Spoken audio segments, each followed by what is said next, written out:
Soy David Cot, presentador de La Historia de España, y este es el episodio 4, llamado Tarteso y la colonización fenicia y griega. En este episodio te explicaré todo lo que debes saber sobre la primera edad del hierro en la península ibérica, un periodo en el que ya dejamos la prehistoria y marcado por las colonizaciones fenicias y griegas y la civilización tartésica. Suscríbete en YouTube y podcast a La Historia de España, presentada por David Cot. Primera edad del hierro en la península ibérica. Hacia el 800 a.C. empieza la edad del hierro en la península ibérica, que se caracteriza por la adopción de técnicas para trabajar el hierro y usarlo en herramientas agrícolas o armas. El hierro requiere de técnicas metalúrgicas avanzadas, pero es una materia prima más fácil de obtener que el cobre o bronce y permite crear herramientas más duraderas. No está claro si hay que atribuir a los celtas que llegaron a la península ibérica o a los fenicios la introducción de estos conocimientos para trabajar el hierro. O si puede que en algunas zonas deba responsabilizarse a unos y en otras a otros. Para la península ibérica, la primera edad del hierro, que podemos decir que llega hasta el 550 a.C., representa la entrada a la historia como tal. Hubo regiones de la península ibérica que permanecieron sin conocer la escritura y seguirían en la prehistoria. Pero en la costa mediterránea y parte de la Atlántica sí se desarrollaron o adoptaron alfabetos por contactos con los fenicios y griegos venidos del Mediterráneo oriental. Eso sí, nos han conservado o descifrado obras literarias o que nos hablen de su historia desde los ojos nativos. Contamos, por ejemplo, con epígrafes o con contratos comerciales. Por eso la historiografía suele clasificar este periodo hasta la conquista romana como la protohistoria de la península ibérica, un periodo caracterizado porque las informaciones escritas sobre la península ibérica provienen de fuentes extranjeras de civilizaciones más familiarizadas con la escritura. Las colonizaciones fenicias y griegas fueron un motor de cambio sociocultural para las comunidades indígenas de la península ibérica. Las colonizaciones de época arcaica, como las fenicias y griegas, presentan notables diferencias respecto al imperialismo romano o cartaginés o las colonizaciones europeas de la Edad Moderna y contemporánea. Las colonizaciones fenicias y griegas estaban orientadas a establecer redes comerciales y asegurar sus rutas de comercio, más que a imponer un control político sobre un extenso territorio. También se formaban los enclaves comerciales y agrícolas por negociación con las poblaciones locales en vez de por el uso de la fuerza, y su relación con las poblaciones locales era más simbiótica, de beneficio mutuo, y no tanto de exclusión y de imposición de una cultura y de un sistema político extractivo con pocos beneficios para los nativos. En la época arcaica de Grecia, entre los siglos 8 y 6 a.C., el mundo mediterráneo no estaba caracterizado por ser un lugar de potencias imperialistas compitiendo por crear espacios políticos excluyentes. Es decir, no existía un choque de civilizaciones en el occidente mediterráneo entre fenicios y griegos. Fue una época donde predominaba la colaboración persiguiendo intereses particulares. Por eso, pese a que el predominio era fenicio, comerciantes fenicios proveyeron de información sobre la península ibérica a comerciantes griegos y colaboraron con ellos. Fenicios y griegos tenían otras cosas en común, como que se regían en la época por ciudades-estado y preferían establecer factorías comerciales o colonias en islotes o acantilados al lado del mar para tener una buena combinación de facilidad de llegar en barco y mantenerse próximos a comunidades indígenas con las que comerciar, pero también manteniendo unas defensas naturales y aislamiento suficiente como para tener unas garantías de seguridad. Al final, aunque la colonización fenicia y griega se caracterizase más por la colaboración, eso no excluía la posibilidad de que alguna vez se pudieran producir conflictos con poblaciones locales. El comercio fue lo que impulsó a los fenicios y a los griegos a viajar y asentarse en la península ibérica. Y este comercio provocó cambios profundos en las sociedades indígenas y también entre las sociedades coloniales, tanto los que se asentaron en la península ibérica como en la política, sociedad y economía de sus lugares de origen. En este sentido, la península ibérica en la protohistoria, antes de la llegada de cartagineses y romanos, fue un lugar sin fronteras claras y con una gran fluidez en los cambios socioculturales de colonos e indígenas, resultando en hibridaciones culturales como ejemplifica la cultura tartésica. Las élites sociales de las sociedades protohistóricas peninsulares tenían entre sus roles el ser los interlocutores entre sus comunidades y comerciantes extranjeros. Por lo tanto, el comercio colonial reforzó las dinámicas internas de estratificación social y de aparición de linajes políticos dominantes, y los bienes de prestigio de importación ayudaban a reforzar el estatus social de las élites que se estaban consolidando.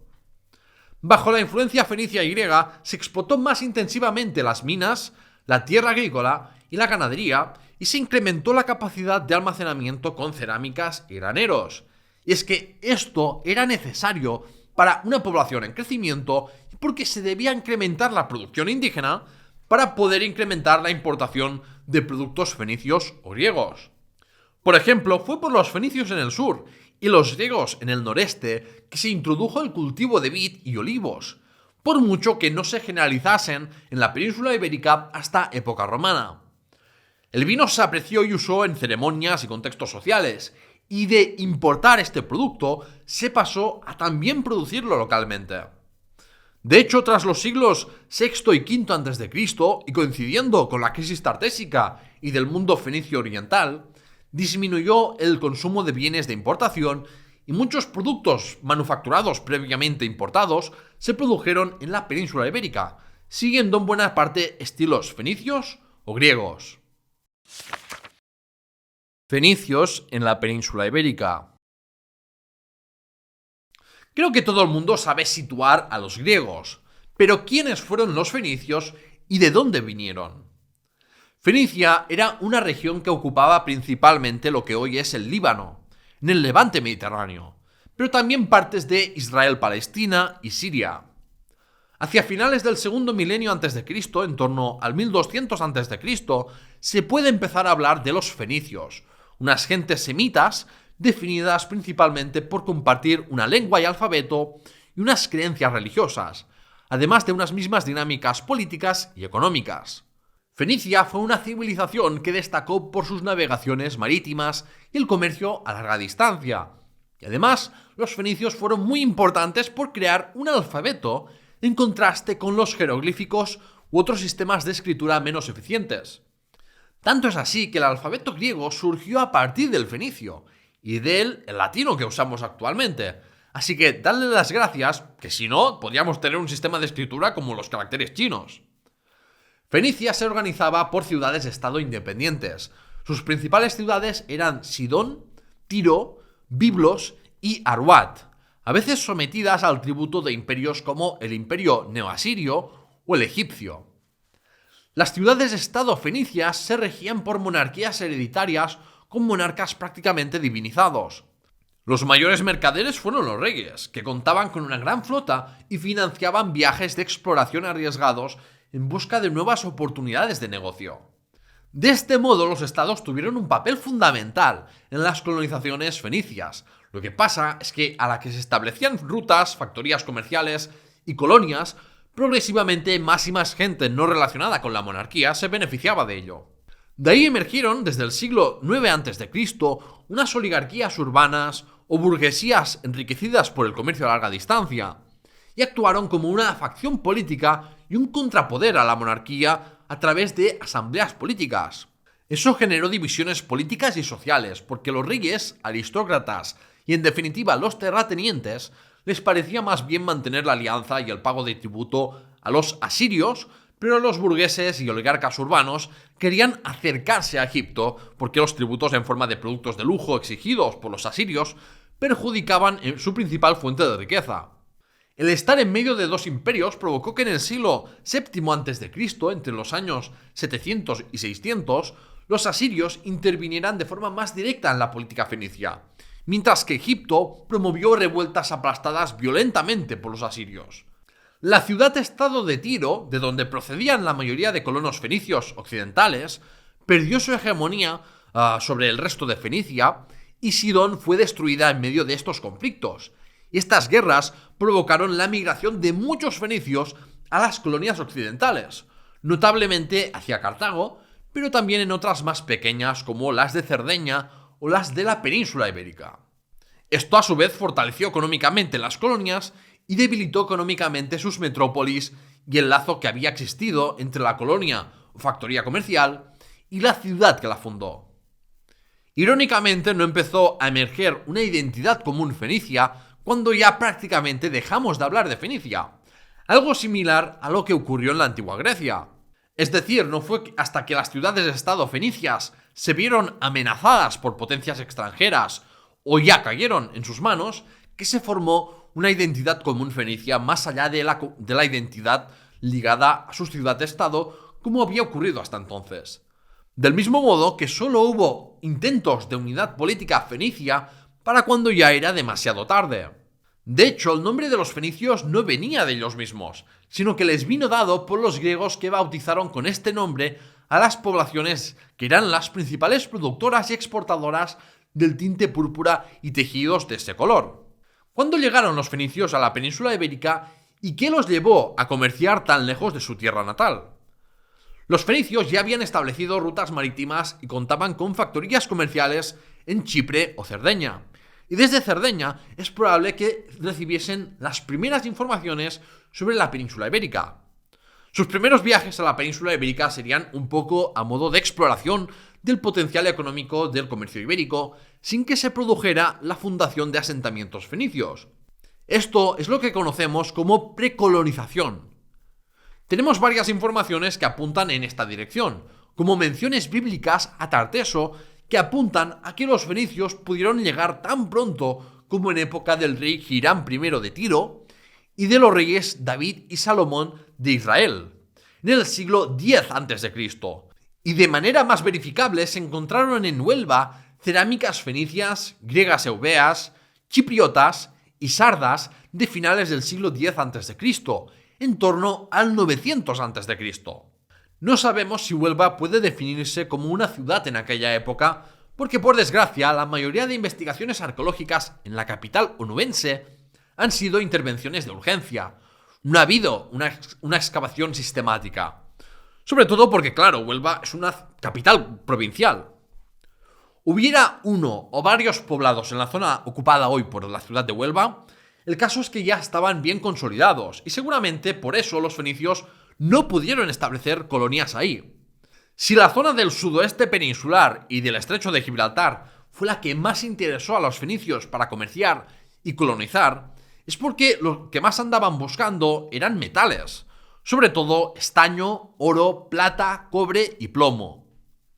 Las poblaciones de Huelva gozaban de buen acceso a estas materias primas, tanto por las minas cercanas y el río Tinto, rico en metales, como porque las élites locales onubenses tenían buenas relaciones comerciales con poblaciones atlánticas y más del interior.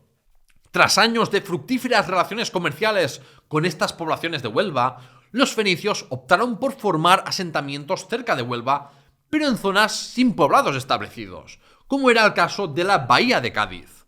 Cádiz es considerada la ciudad más antigua de Occidente por haber permanecido ocupada desde su fundación.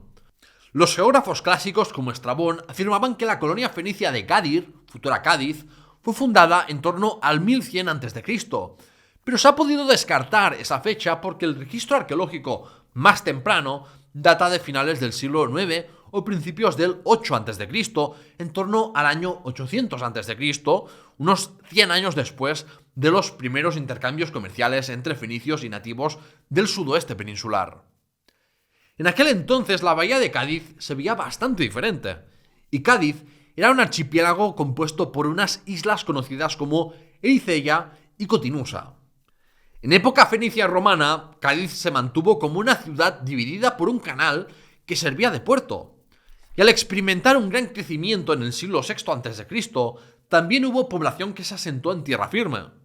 Los fundadores de Cádiz fueron colonos fenicios de Tiro, igual que los fundadores de Cartago, que seguramente fundaron esa ciudad unos pocos años antes de fundar la ciudad gaditana.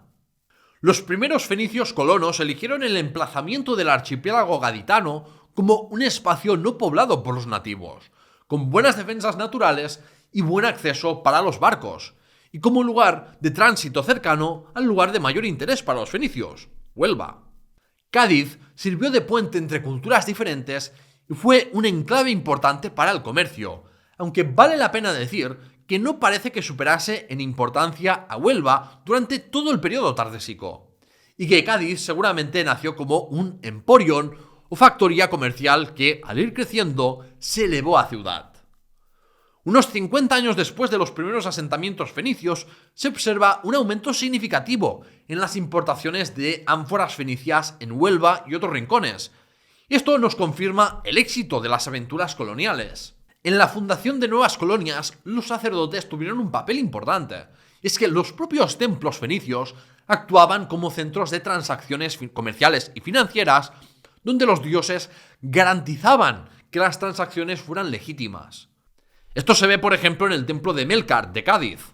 Melkart era el dios, entre comillas, nacional de Tiro y protector del comercio y los navegantes. Fue una divinidad muy venerada entre las colonias fenicias de la península ibérica, porque la mayoría de fenicios peninsulares provenían de Tiro. Por cierto, tras la conquista romana, el culto a Melkart se convertiría en culto al semidios griego Heracles en Cádiz. Ya que hablamos de creencias religiosas, los fenicios fueron politeístas, con una diversidad de prácticas religiosas según la ciudad-estado, y los fenicios estaban abiertos al sincretismo religioso al entrar en contacto con nuevas culturas. Ya es revelador de esta flexibilidad que sus dioses provinieran en gran medida de divinidades sirio-palestinas, mesopotámicas y egipcias. Entre las creencias religiosas de los fenicios estaban la condición sagrada y purificadora del agua por su escasez en su región de origen, de forma similar a la importancia de la ablución en el Islam. En su religiosidad cotidiana usaban frecuentemente amuletos, pero no solían representar en el arte a sus divinidades. Luego, en cuanto a cómo se organizaban políticamente las colonias fenicias de la península ibérica, pues no estamos muy seguros por la falta de fuentes literarias fenicias. En base a Cartago y a informaciones posteriores sobre Cádiz y otras colonias, podemos afirmar que no se formaron monarquías hereditarias como en su metrópolis, y que seguramente se rigieron por jueces y por un consejo de ancianos. Los lazos de las colonias peninsulares con la ciudad de Tiro se irían debilitando a lo largo de los siglos hasta lograr una completa autonomía política. Después de la fundación de Cádiz, los fenicios fundaron otras colonias como Málaga, Ibiza, Sexi, que hoy se correspondería con el municipio granadino de Almuñécar, o Varia, que se sitúa en Villaricos, Almería. Hubo asentamientos fenicios desde la Comunidad Valenciana y Baleares hasta Portugal, principalmente en las desembocaduras de los ríos Tajo y Mondego. En Lisboa se han encontrado estelas y otros artefactos fenicios, y esto ha llevado a un debate no resuelto sobre si Lisboa pudo ser fundada por los fenicios, aunque por su posición estratégica es probable que ya hubiera un asentamiento nativo previo. Incluso se han detectado evidencias del comercio fenicio en las Islas Canarias. Imagina si llegaron lejos las naves y productos de estos semitas. Se formaron asentamientos mayoritaria o exclusivamente fenicios, pero también hubo poblaciones mixtas o predominantemente indígenas con algunos individuos fenicios. A partir de esta coexistencia y contactos frecuentes entre indígenas y fenicios, se desarrolló la cultura tardésica. También con la migración de muchos fenicios a Occidente en los siglos VII y VI a.C., hubo una colonización agrícola en el interior, es decir, se formaron poblados fenicios o poblaciones mixtas en el interior, como fue el caso de Carmona, en Sevilla. En la Rábita de Guardamar del Segura, Alicante, se ha concluido que mercaderes fenicios fundaron una colonia a finales del siglo VIII a.C. por las ventajas de estar en la desembocadura del río Segura, y atrajeron a población nativa de los alrededores, resultando en un poblado culturalmente mestizo.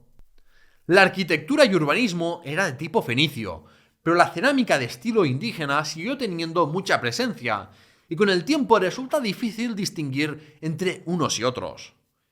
Igual que con los tartesios, esto puede sugerir un proceso de hibridación cultural que afectó tanto a nativos como a los propios fenicios. Sobre el final del periodo fenicio arcaico, ya hablé al principio de esta sección sobre la historia política de Fenicia, mencionando que se incrementó la presión asiria a nivel tributario y militar en el siglo VII a.C., Y en el siglo VI a.C., las ciudades-estado fenicias cayeron en manos del imperio neobabilónico y luego del imperio persa. Esta inestabilidad atrajo población fenicia a las colonias occidentales, pero también provocó grandes cambios en las dinámicas políticas y económicas de la península ibérica y el Mediterráneo en su conjunto. Cartago se benefició especialmente porque tenía muy diversificadas sus fuentes de riqueza, de manera que la caída en picado de la demanda desde Fenicia no le afectó negativamente.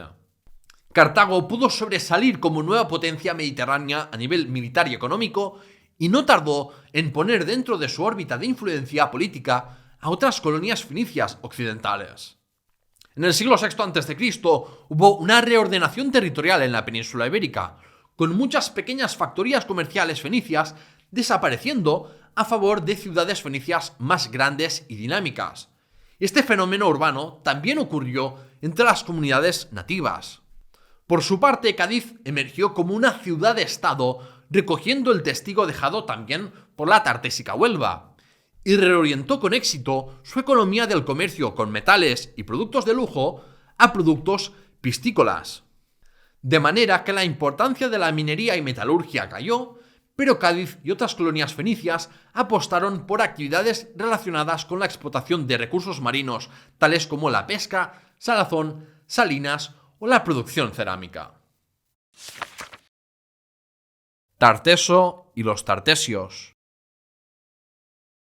¿Qué es Tarteso? Algunos la buscaron como si fuera una ciudad mítica perdida, una especie de Troya de Occidente. Otros pensaban que el mito platónico de la Atlántida se inspiró en Tarteso.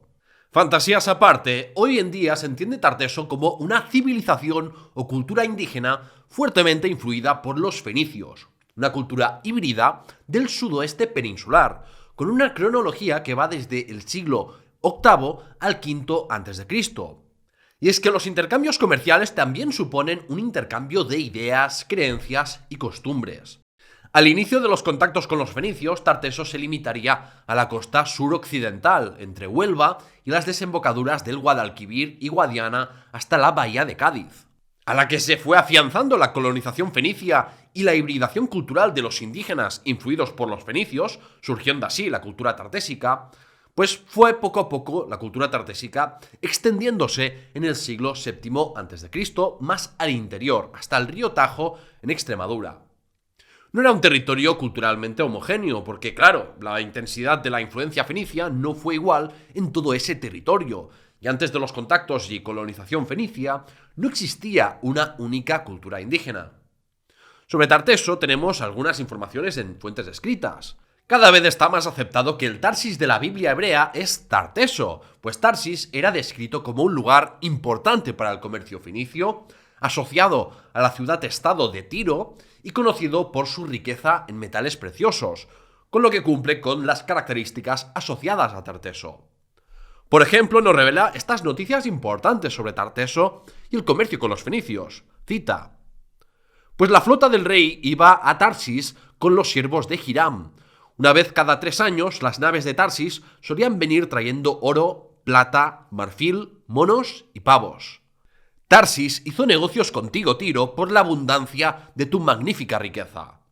Plata, oro, estaño y plomo intercambiaron por tus mercancías. Fin de la cita. En una cerámica griega se encuentra una referencia a la plata de Tarsis, y vale la pena señalar que se encontró plata del sudoeste peninsular en Israel. Las primeras noticias de Tarteso en fuentes griegas proceden de un poema del siglo VII a.C. que identifica a Tarteso como un río, el Guadalquivir. Más tarde se asociaba a la región del sudoeste peninsular y a una gran riqueza en metales preciosos. Y también autores como Heródoto mencionaban su comercio e intercambios culturales con los fenicios y griegos foceos.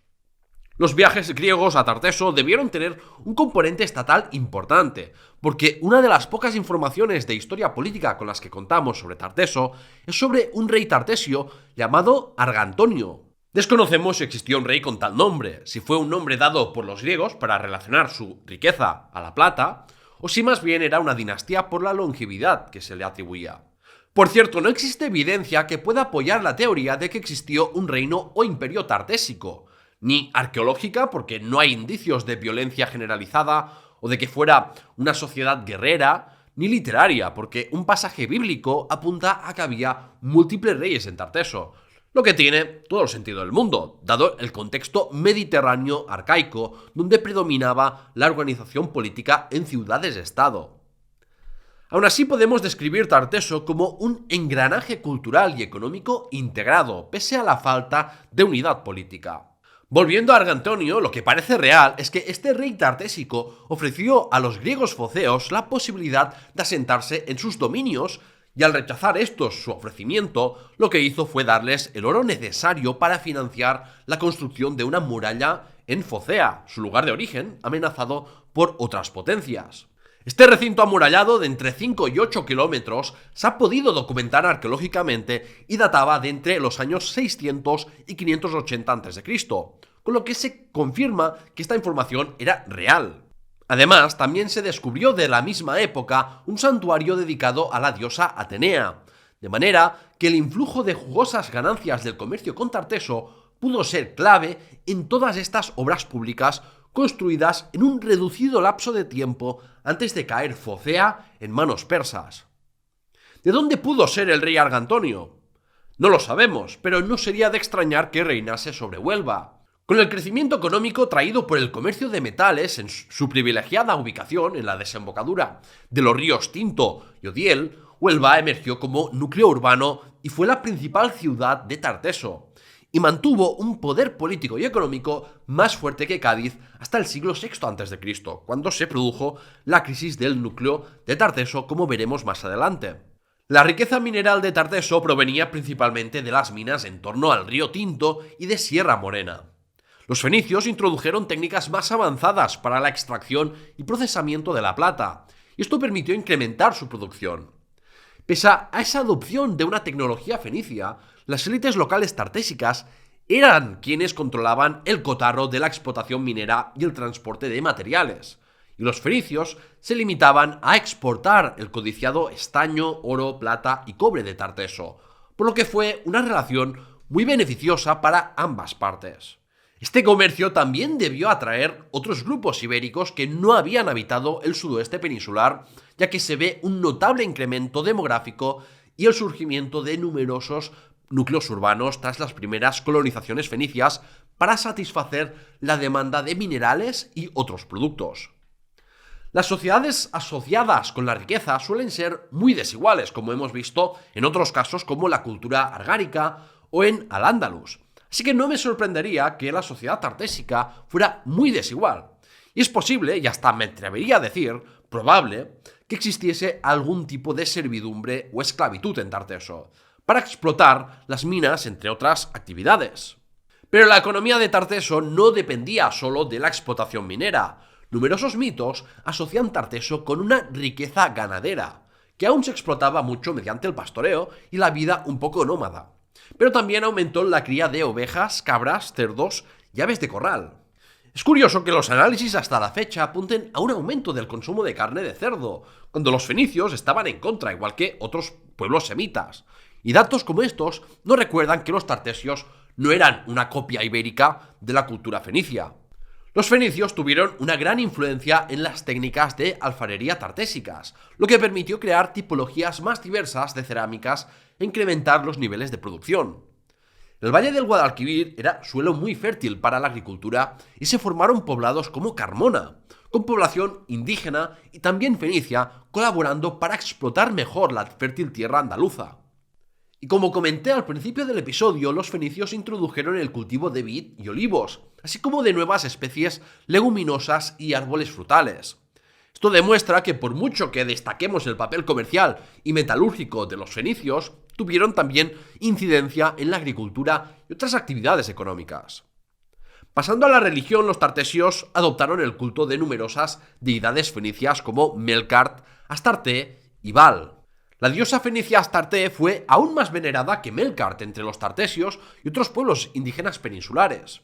Astarte era una madre diosa de origen mesopotámico que representaba el culto a la naturaleza, la vida, el amor y la fertilidad. Vamos, era la diosa comodín pa' tó. Baal era el dios del clima y por tanto estaba ligado a la prosperidad de la agricultura. Se representaba con un toro. Los ritos y creencias religiosas tartésicas estaban muy influidas por las fenicias. Aquí sí que había poca originalidad indígena. Por ejemplo, normalmente seguían el rito funerario de la incineración como los fenicios. Los templos servían de punto de reunión y comercio. Incluso los templos tartésicos eran originalmente imitaciones de los santuarios fenicios, aunque con el paso de los años sí les dieron más personalidad propia con diseños originales. Pero la civilización tartésica, a la par en su día de otras mediterráneas de la época, como la etrusca de Italia, vio su desarrollo truncado entre el 575 y 550 a.C., curiosamente 1000 años después del derrumbamiento de la civilización argárica de la que hablé en el episodio 3, Prehistoria de la península ibérica. El núcleo de Tarteso, cerca del litoral andaluz atlántico, experimentó una repentina crisis. De un plumazo, parece que desaparecieron numerosas poblaciones, incluyendo la más importante, Huelva. Se han buscado causas que pudieran haber provocado un declive gradual, factores internos como el agotamiento de la riqueza mineral fácil de conseguir en el sudeste peninsular, o factores externos como la inestabilidad y finalmente caída de Fenicia en manos de otras potencias, o los problemas que también experimentaron los griegos foceos. Estos factores sin duda tuvieron incidencia en Tarteso, pero eso no explicaría el abandono repentino de poblados cercanos a la costa, mientras que muchos de más al interior permanecieron impasibles o creciendo en población. La verdad detrás del colapso del núcleo de Tarteso: ni más ni menos que un devastador terremoto seguido de un tsunami, según las investigaciones geológicas y arqueológicas más recientes.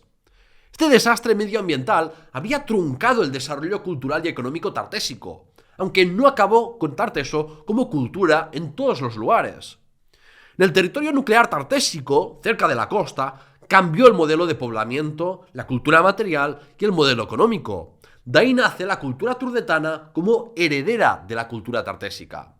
Pero hubo tartesios que emigraron más al interior o en otras zonas, unos en la desembocadura del Tajo en el área de Lisboa y otros más estudiados en el Valle Medio del Guadiana, en la provincia de Badajoz. El Valle Medio del Guadiana había sido la periferia de Tarteso, pero este influjo extra de población hizo que la cultura tartésica, sin cambios en su arquitectura, arte, religiosidad o ritos funerarios, sobreviviese un siglo y medio más, hasta finales del siglo V a.C. Los tartesios desplazados construyeron poblados como Medellín, cuna de Hernán Cortés, o construyeron casas rurales a modo de haciendas como el santuario de Cancho Roano o la espectacular casa de El Turuñuelo.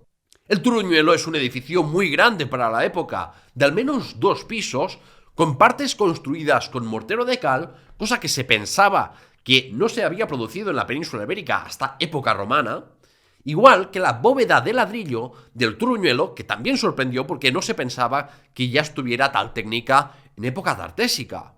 Aquí se ha documentado una escalinata con 11 peldaños que terminaba en un patio, un altar en forma de piel de toro, y recientemente unos relieves que representaban caras humanas. Se desconoce si representaban divinidades o personajes tartésicos destacables. En el yacimiento hallaron una escultura de mármol con materiales del monte Pentélico del norte de Atenas y pintado con azul egipcio, marfiles etruscos o cuencos de vidrio macedonios y de otras partes del Mediterráneo oriental. Todo esto no deja de ser una confirmación de lo rico y bien conectado con los mercados internacionales que estaba el territorio tartésico. También encontraron en el Turuñuelo más de 50 animales sacrificados, la mayor parte siendo caballos y puestos de una forma muy teatral, no dejada al azar. El Turuñuelo sigue sorprendiendo año tras año, con nuevas informaciones de sus excavaciones, y tuve el placer de hablar con Esther Rodríguez, arqueóloga que codirige el yacimiento, así que si quieres escuchar más sobre Tarteso, te recomiendo escuchar mi entrevista a Esther Rodríguez en Memorias Hispánicas, y te recomiendo seguir construyendo Tarteso en redes sociales para seguir las novedades arqueológicas de este y otros yacimientos tartésicos. El Turuñuelo, igual que Cancho Roano, forma parte de más de una docena de edificios que se localizan a lo largo del Guadiana, ocultados bajo túmulos, de ahí que se hayan podido mantener en un excelente estado de conservación. ¿Pero por qué fueron ocultados? Pues de nuevo, el final de lo que quedaba de Tarteso puede estar marcado por un evento abrupto en torno al 400 a.C. Una crecida extraordinaria del Guadiana que ocurría más o menos cada 500 años, antes de estar muy regulado su curso por pantanos. Hay que pensar que la mayoría de edificios tartésicos del Valle Medio del Guadiana se situaban al lado del río, en un lugar adecuado para no sufrir las inundaciones decrecidas del Guadiana que ocurrían cada 10 años y por lo tanto que eran previsibles, pero claro, de esa que ocurría cada 500 no se podía saber nada. El problema no era tanto que los edificios en sí quedasen afectados por las inundaciones, que también, pero el mayor problema que había pues era que los campos de alrededor habían quedado inservibles durante años. Esto explica por qué, pese a ser un evento catastrófico, los tartesios del Guadiana pudieron dedicarle días a la ocultación ritual de edificios, de manera que se descarta la tesis de que los ocultaron por una invasión de celtas u otras gentes, porque de ser así hubieran tenido, no hubieran tenido tiempo que perder. En los edificios ocultados bajo túmulos de Tarteso se celebraba primero un gran banquete, luego se sacrificaban numerosos animales, después se incendiaba el edificio y necesitaron movilizar a muchas personas para rellenar con tierra los edificios monumentales enterrados. Una vez el proceso de rellenar con tierra los edificios se completaba, derramaban alguna bebida en honor a alguna divinidad. De ahí que en la superficie de los túmulos se encontrasen copas de lujo. Y por último se aseguraba el sellado del edificio aplicando una capa de arcilla al túmulo. Teniendo en cuenta que sellaron tan bien los edificios, cabe plantear la posibilidad de que pretendieran volver a ellos cuando las tierras volvieran a ser cultivables. Aunque de ser así, no se explicaría bien por qué los hubieran incendiado. En fin, mucho misterio aún en torno a eso, y sigue siendo un misterio a dónde fueron estos tartesios tras abandonar sus propiedades. En cualquier caso, debemos imaginar que se marcharon en busca de nuevas tierras cultivables. Y quizá esta vez no tan cerca de un río. Lo de los tartesios con el agua ya es mala suerte, porque 2 veces que colapsó su civilización y 2 veces que fue debido al agua. Griegos en la península ibérica. La civilización de la antigua Grecia ocupaba lo que hoy sería Grecia y parte de Albania, además del litoral del otro lado del mar Egeo, ya en Asia Menor o Anatolia. Pero de ahí se lanzaron a colonizar otros territorios, como gran parte de la costa del Mar Negro, buena parte de Chipre y Sicilia, el sur de Italia o el Golfo de León del sur de Francia. En la península ibérica, bautizada por los griegos como Iberia, los griegos actuaron de forma bastante similar a los fenicios, pero a una escala menor y más tarde. Lo que más les interesaba a los griegos era actuar de intermediarios comerciales y vender cerámicas, vino, aceite y perfumes, a cambio de metales, cereales, lino, esparto y salazones de pescado de los nativos ibéricos. Los griegos estuvieron en modo precolonización durante mucho más tiempo que los fenicios, es decir, venían a comerciar a veces, pero sin formar asentamientos permanentes. El historiador Adolfo Jerónimo Domínguez Monedero y otros han propuesto la posibilidad de que los griegos de la isla Eubea, en la Grecia central, fueran los primeros en venir a comerciar en la península ibérica. Los eubeos tenían colonias en Sicilia, así que no sería descabellado que pudieran haber hecho algunas travesías largas, igual que en el oriente mediterráneo usaban también rutas frecuentadas por los fenicios, y se contempla la posibilidad de que hubiera empresas mixtas de comerciantes fenicios y griegos. Además, hay evidencia toponímica que apunta a la influencia de los griegos eubeos en la península y las cerámicas griegas más antiguas que he mencionado de Huelva a finales del siglo X o principios del siglo IX a.C. son de origen eubeo. Toda esta evidencia podría explicarse de otras maneras, pero tiene sentido que comerciantes griegos también frecuentasen el sudoeste peninsular en busca de la riqueza de Tarteso en un periodo tan temprano. De quienes podemos confirmar con total seguridad sus viajes y asentamientos, por la evidencia literaria y arqueológica, son los griegos samios y foceos, de las costas de Anatolia. Fueron los griegos de Jonia y especialmente de la ciudad-estado de Focea y de su colonia gala de Masalia, actual Marsella, los que mantuvieron intereses directos en el occidente, por ejemplo, con su contacto con la civilización tartésica. que quedó registrado en el recuerdo del semimítico rey Argantonio y en los hallazgos arqueológicos de la ciudad de Huelva.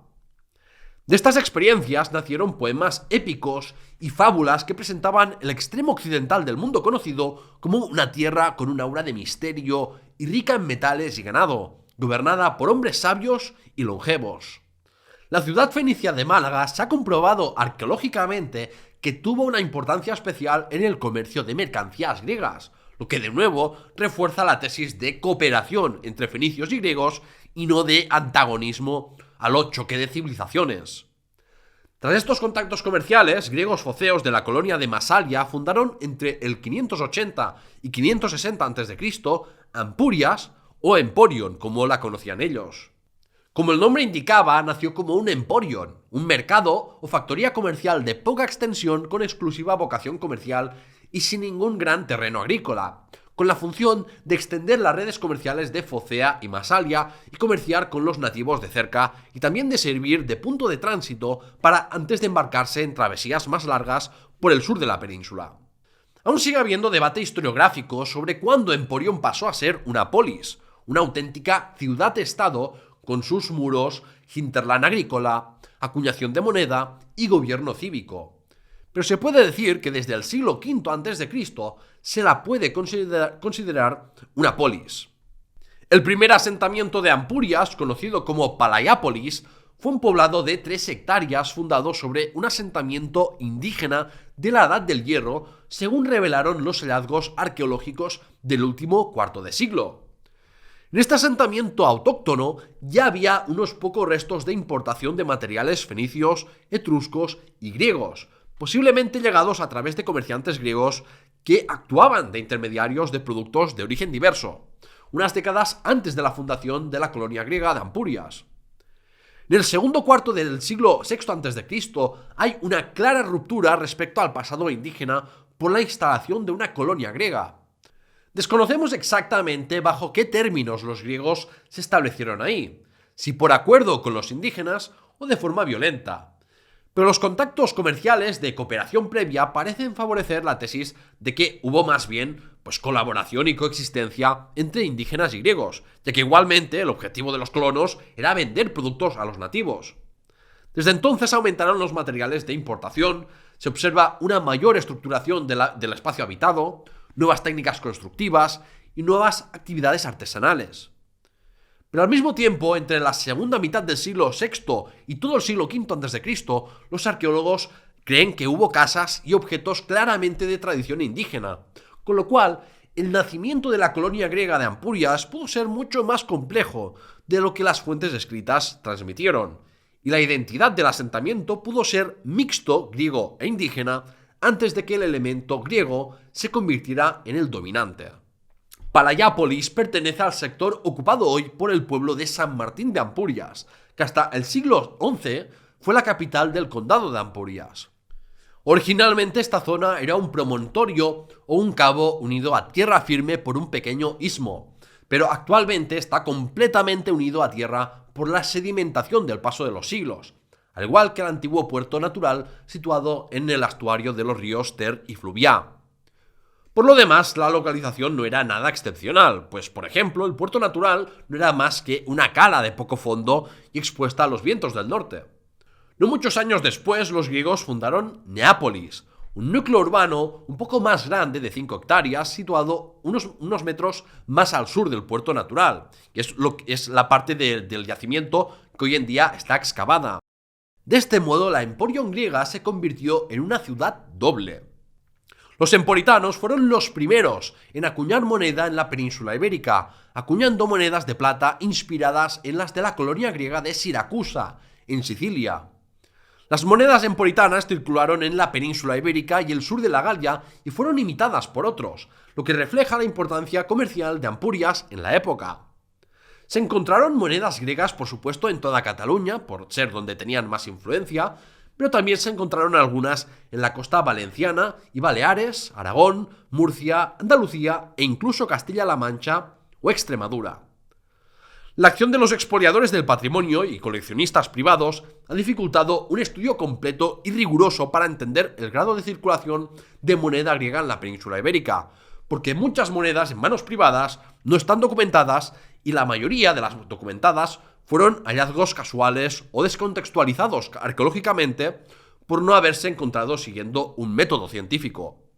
Por esta y muchas otras razones he hecho un episodio en Memorias Hispánicas en contra del fenómeno de los detectoristas de metales y ahí también expliqué por qué es importante seguir un método científico al realizar hallazgos arqueológicos. Asegúrate de escucharlo si no lo hiciste ya. Cerca de Emporion, los griegos fundaron unos siglos más tarde Rode, actual Rosas, un pequeño asentamiento en el mismo golfo de Rosas que Emporion, del que hay muchos menos restos y que no se ha estudiado tanto, aunque se sabe que durante un breve periodo de tiempo gozó de suficiente autonomía como para también acuñar moneda. No tenemos constancia de que los griegos fundasen más colonias aparte de Ampurias y Rosas en la península ibérica. La Ampurias griega fue creciendo no solo debido a su prosperidad económica, sino también por eventos políticos, como la conquista persa de Focea y la derrota naval que sufrieron los foceos frente a cartagineses y etruscos. Y, en fin, esto obligó a muchos foceos a emigrar a Masalia, Emporion u otras colonias occidentales, a convertir a antiguas factorías comerciales en colonias también agrícolas y a comerciar con productos de Italia y las colonias occidentales en vez de productos de Oriente, de modo similar a lo ocurrido a los fenicios de Occidente. Emporion emergió como un poblado fuertemente fortificado para el siglo V a.C., cosa que mostraba también una mayor exclusión y desconfianza hacia los nativos vecinos. Desarrolló en el siglo IV a.C. un casco urbano poblado por indígenas, pero que separaba por un muro la población griega de la indígena, según Estrabón. A la que se fue consolidando el poder de Emporion, su cultura fue imitada por los poblados indígenas cercanos, de modo similar a cómo las colonias fenicias influyeron mucho en las culturas nativas y especialmente tuvo incidencia en el surgimiento de Tarteso. Un caso paradigmático de poblado ibero influido por la colonia griega es Ullastret, un asentamiento nativo a pocos kilómetros de Ampurias que creció mucho en los siglos IV y III a.C. e imitaba el urbanismo griego. Entre los iberos de la actual Cataluña hubo una asimilación o imitación de elementos culturales griegos en su arte, escritura y arquitectura. Se familiarizaron con un sistema legal y unos contratos, pero tampoco es que llegase a convertirse lo griego en un elemento cultural predominante, como sí que se podría discutir esto más en la cultura tartésica y la influencia fenicia. Aparte de su comercio en el noreste peninsular, el agotamiento de la riqueza tartésica provocó que los griegos reorientasen su interés comercial en el levante peninsular, con un acceso desde el río Segura a los distritos mineros de Jaén. Precisamente por eso se observa en la provincia de Jaén cómo penetró la influencia cultural griega en el siglo V o IV a.C. y jefaturas políticas de la región fundaron monumentos dedicados a héroes y toda una iconografía que permitía ensalzar algunos personajes de la élite ibera. Si los griegos influyeron en la cultura del interior de la Alta Andalucía, es porque frecuentaron más a menudo las costas de la actual Comunidad Valenciana. Uno de los lugares que frecuentaron fue el poblado de La Picola, en Santa Pola, Alicante, un asentamiento con trazado regular y calles paralelas, como las ciudades griegas, y que duró poco más de 100 años, entre el 450 y 330 a.C. La Picola fue fundada como Emporion de los iberos de la ciudad de Elche y acogió esporádicamente comerciantes griegos en tránsito a otras tierras o que venían al Levante. Esto enriqueció a este poblado que actuaba de centro comercial de redistribución de sus productos.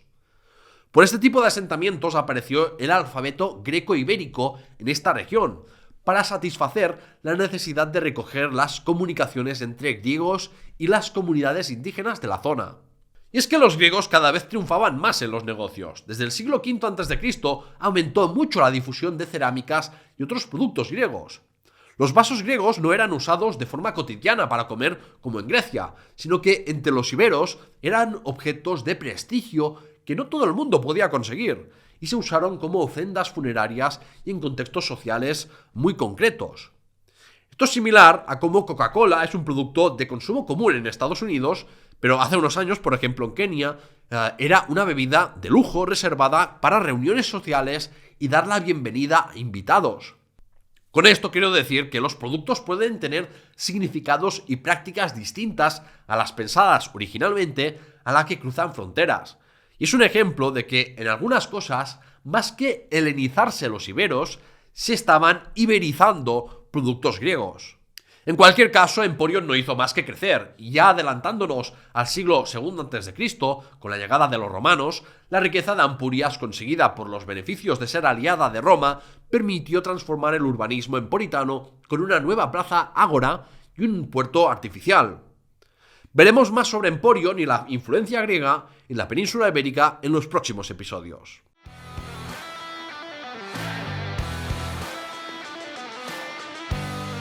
¡El veredicto! El veredicto de hoy es una reivindicación de la herencia fenicia, y lo digo porque la influencia de los fenicios en la península ibérica a menudo ha sido subestimada. Eso es porque desde los nacionalismos europeos, y en este caso el español, se habla de que los pilares de la civilización occidental son Grecia y Roma. Y claro, para esta narrativa mejor obviar todo lo que no case con este discurso, como la influencia del Al-Ándalus o la influencia de un pueblo semita como el fenicio. Lo cierto es que en la época arcaica los fenicios tuvieron una influencia mucho más grande que los griegos en la península ibérica, y a ellos les debemos el alfabeto, el vino y el aceite de oliva, y ya ni menciono su influencia en la formación de Tarteso, así que ¡vivan los fenicios! Y con eso el veredicto termina. Si te ha gustado este episodio, te animo a suscribirte al canal de YouTube y dos podcasts, La Historia de España, Memorias Hispánicas, y a seguir el programa en redes sociales o unirte al servidor de Discord. Muchas gracias a Jorge por haberse convertido en mecenas nivel sargento en Patreon. Tú también puedes apoyar el programa y conseguir beneficios exclusivos como acceso anticipado a los episodios o merchandising exclusivo yendo a patreon.com/lahistoriahispana. En el próximo episodio hablaré de los pueblos prerromanos de la península ibérica. Muchas gracias por tu atención y ¡hasta la próxima!